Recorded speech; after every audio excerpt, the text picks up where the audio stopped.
जब रावण युद्ध में मारा जाता है और पता चलता है लंकापुरी वासियों को और उनकी पत्नियों को, तो उनकी पत्नियां लंका से बाहर निकलकर आती है रणभूमि में, और रावण को रन में लेटे हुए देख के उनकी पत्नियां कोई भुजाओं को पकड़ के रोने लगी, तो कोई पैर को, कोई उनके शरीर को, तो कोई उनके कटा हुआ सर अपने गोद में लेके रोने लगी और आंसुओं के बौछावर करने लगी और भिगोने लगी। इस प्रकार शोक से पीड़ित मंदोदरी रावण से कहने लगी कि जिन्होंने इंद्र यम को भी युद्ध में संत्रस्त कर दिया था और गंधर्व ऋषियों बड़े बड़े देवताओं भी भयभीत हो जाते थे, आज युद्ध में मारा गया।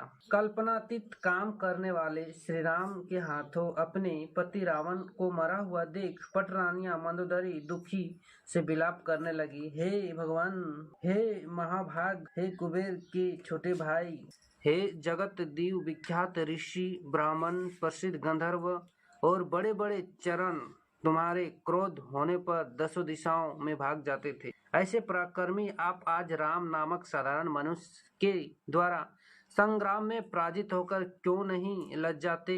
हे राजन, हे राक्षस श्रेष्ठ, इसका क्या कारण है? मैं तो तुम्हें समझती हूँ कि आपने अपनी इंद्रियों पर विजय प्राप्त करके तीनों लोकों पर विजय पाई थी, अतः आपकी इंद्रियों ने उस बैर का स्मरण कर अब तुम्हें परास्त कर दिया है।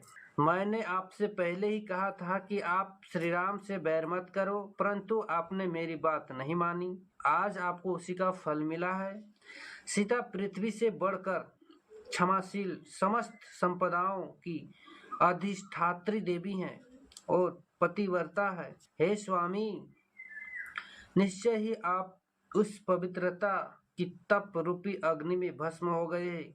संसार में बिना कारण कोई भी नहीं मरता, सो यह सीता ही आपकी मृत्यु का कारण बना। तो इस तरह मंदोदरी अपने पति रावण का मृत्यु हो जाने पर शोक प्रकट करती है। और तो मेरे प्यारे मित्रों, मेरे वीडियो देखने के लिए आपको बहुत बहुत धन्यवाद। आपका परिवार सुखमय हो, मंगलमय हो। मेरे यूट्यूब चैनल सनातन ज्ञान को सब्सक्राइब करें, सपोर्ट करें।